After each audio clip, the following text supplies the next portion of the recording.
আসসালামু আলাইকুম। এখন আপনারা দেখবেন সংবাদ শিরোনাম।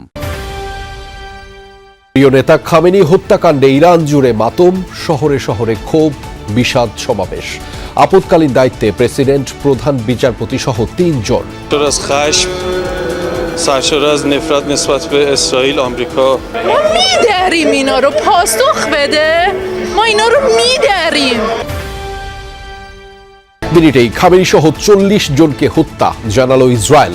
মধ্যপ্রাচ্যে মার্কিন মিত্রদের স্থাপনায় তেহরানের হামলা, ট্রাম্প নেতানিয়াহুকে কঠোর পরিণতির হুঁশিয়ারি। همینجا خیلی صریح و شفاف به ترامپ و نتانیاهو و عوامل و ایادی آنها میگویم খামেনি হত্যার প্রতিবাদে বিশ্বজুড়ে ক্ষোভ বিক্ষোভ। পাকিস্তানের মার্কিন কনসুলেটে ব্যাপক ভাঙচুর, সংঘর্ষে প্রাণ গেল ৯ জনের। মধ্যপ্রাচ্যে বাংলাদেশিদের নিরাপত্তা নিয়ে উদ্বেগ, খোঁজ খবর রাখতে প্রধানমন্ত্রীর নির্দেশ, সব পক্ষকে কূটনৈতিকভাবে সমস্যা সমাধানের আহ্বান। সিকিউরিটি প্রাধান্য দেওয়া এবং তাদেরকে সহায়তা করা যাতে তারা কোনো ডিস্ট্রেস ফেস না করে, এবং যারা আমাদের স্ট্যান্ডার্ড প্যাসেঞ্জার আছে এখানে আমরা সহায়তা দিচ্ছি। ২৪ জুলাইয়ে নিহত পুলিশের তদন্ত নিয়ে বক্তব্য দেননি, বললেন স্বরাষ্ট্রমন্ত্রী। আইনি সুরক্ষা পাবে অভ্যুত্থানের নেতৃত্ব। এরপরেই সিটি কর্পোরেশনের ভোট জানালেন কমিশনার মাসুদ। এখনো নির্ধারিত হয়নি প্রতীকের বিষয়টি, খতিয়ে দেখা হবে সংসদ নির্বাচনের ঘাট। আসসালামু আলাইকুম। এখন দেখবেন সংবাদ বিস্তারিত। এবার জানাচ্ছি বিস্তারিত। শোকের মাতম চলছে ইরানে। সর্বোচ্চ নেতা আয়াতুল্লাহ আলী খামেনি নিহতের খবর ছড়িয়ে পড়ার পর রাস্তায় নেমে আসে মানুষ। ইস্পাহান, মাশাদ, কোম সহ বিভিন্ন শহরের পথে পথে নেমেছে মানুষের ঢল। প্রিয় অভিভাবককে হারিয়ে ইরানিদের বুক চাপড়ে কান্নায় ভারী হয়ে উঠেছে দেশটির বাতাস। আজ রাতেই শুরু হবে ক্ষমতা হস্তান্তর প্রক্রিয়া।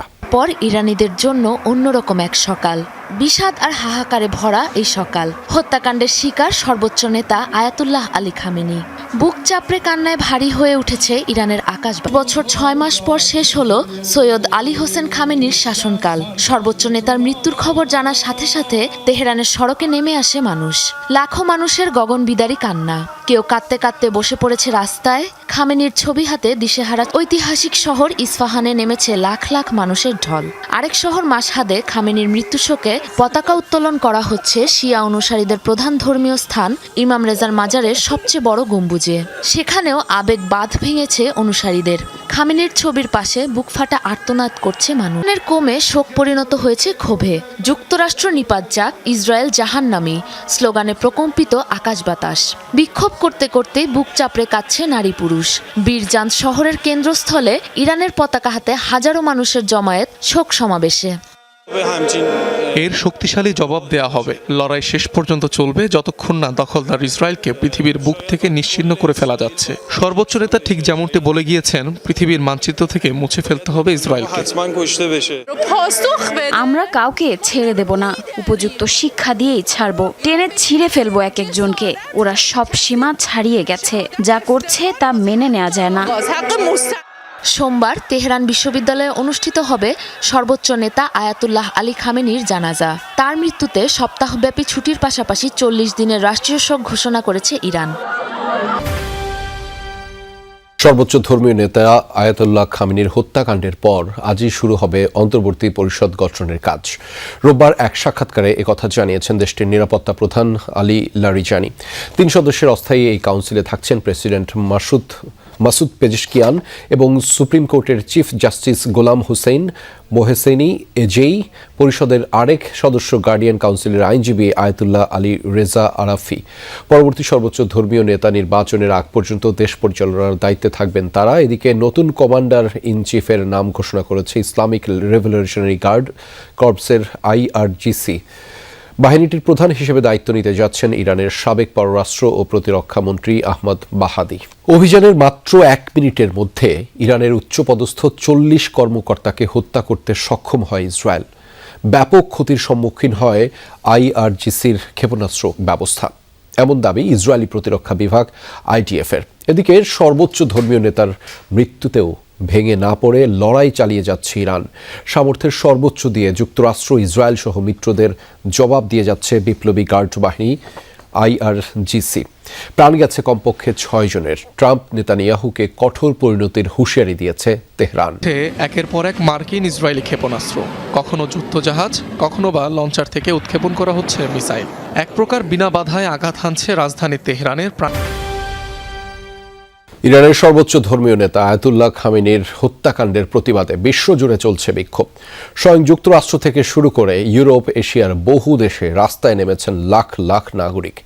পাকিস্তানের মার্কিন কনসুলেটে হয়েছে ব্যাপক ভাঙচুরের ঘটনা, প্রাণ গেছে অন্তত 9 জনের।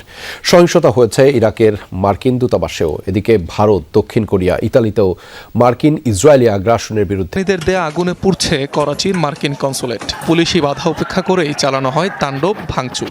রোববার খামেনি হত্যাকাণ্ডের প্রতিবাদে এভাবেই বন্দরনগরীতে চলে নিরাপত্তা কর্মীরা বাধা দিলে শুরু হয় সংঘাত। এলোপাতারি চলে গুলিবর্ষণ, প্রাণহানি হয় বেশ কয়েকজনের, আহত হন অনেকেই। দেশটির অন্যান্য শহরেও রাস্তায় নামেন ক্ষুব্ধ পাকিস্তানিরা। ইরাকের রাজধানী বাগদাদে অবস্থিত মার্কিন দূতাবাসের বাইরেও বিক্ষোভ করেন খামেনি সমর্থকরা। দূতাবাস ভবনে প্রবেশের চেষ্টাকালে নিরাপত্তা কর্মীদের সাথে হয় সংঘর্ষ। ছত্রভঙ্গ করতে টিয়ার গ্যাস ছোড়ে পুলিশ। যুক্তরাষ্ট্রের প্রেসিডেন্ট ট্রাম্পের স্বেচ্ছাচারিতার বিরুদ্ধে আওয়াজ তুলেছেন মার্কিনিরা। নিউ ইয়র্কের রাস্তায় ছিল তাদের সরব উপস্থিতি। আমি একজন মার্কিনী, সেটা বলতেও লজ্জা পাচ্ছি। বিশ্বজুড়ে আমরা যা করছি তাতে লজ্জিত। যুক্তরাষ্ট্রের শাসন ব্যবস্থায় পরিবর্তন দরকার। বিনা উস্কানিতে ইরানের বিরুদ্ধে ট্রাম্পের অবৈধ যুদ্ধকে প্রত্যাখ্যানের প্রতিবাদ এটি। যুক্তরাষ্ট্রকে আরও একটি অন্তহীন যুদ্ধে টেনে নিয়ে যাবে এই সংঘাত। আমেরিকার জনগণ যুদ্ধ চায় না। ইরানের রেজিম বা ক্ষমতা পরিবর্তনে যুক্তরাষ্ট্রের চেষ্টা অব্যাহত থাকায় যুদ্ধ দীর্ঘমেয়াদী হতে পারে বলে আশঙ্কা বিশেষজ্ঞদের। এরই মধ্যে হরমুজ প্রণালী বন্ধ করে দেয়ায় সারা বিশ্বেই জ্বালানি পরিবহনের সংকট বাড়বে বলেও ধারণা তাদের। এমন অবস্থায় সংরক্ষণ ক্ষমতা খুবই কম হওয়ায় বাংলাদেশকেও জ্বালানি তেল নিয়ে ভুগতে হতে পারে বলে পূর্বাভাস অনেকের। সেই সাথে ইরান ইসরায়েল যুদ্ধ পুরো মধ্যপ্রাচ্যে ছড়িয়ে পড়ায় সেসব দেশে থাকা বাংলাদেশি শ্রমিকরাও বিপদে পড়বে, যার ফলে কমতে পারে মার্কিন বেস যেসব দেশে আছে, বাহরাইন, কাতার, কুয়েত, এমনকি সৌদি আরবে মিসাইল আক্রমণ করেছে। তো সর্বসাকুল্যে এই বিষয়টা, এই যুদ্ধটা একটু ছড়িয়ে পড়েছে সমগ্র মধ্যপ্রাচ্যে। এর ফলে এটা ভয়ানক একটা পরিস্থিতির দিকে যাচ্ছে বলে আমি ধারণা করছি। ইরানে যে বিরোধী দল বা বিরোধী গোষ্ঠীগুলো আছে, তারা এত বেশি বিভক্ত নিজেদের মধ্যে এবং এখন পর্যন্ত তাদের ক্ষমতা গ্রহণ করার মতো কোনো উদ্যোগ তারা নিতে পারবে বলে মনে হয় না। সুতরাং রেজিম চেঞ্জ যেহেতু অত সহসা হচ্ছে না, সেহেতু এই যুদ্ধ সম্ভবত দীর্ঘস্থায়ী হবে। কৌশলগত কারণেই হরমুজ প্রণালী বন্ধ করেছে ইরান। গুরুত্বপূর্ণ এই জলপথে জাহাজ প্রবেশ করতে না পারলে বন্ধ হয়ে যাবে জ্বালানি তেল পরিবহন। সেক্ষেত্রে বাংলাদেশের যে মজুদ সক্ষমতা তা দিয়ে 3-4 সপ্তাহের বেশি চলা অসম্ভব। মাসাধিক কালের বেশি গড়ায় তাহলে এত বড় ক্ষতি বিশ্ব অর্থনৈতিক ব্যবস্থা আমার মনে হয় সহ্য করার ক্ষমতা রাখে না। বাংলাদেশে যেমন 17 দিন থেকে 20 দিনের মতো পরিশোধিত তেল রাখতে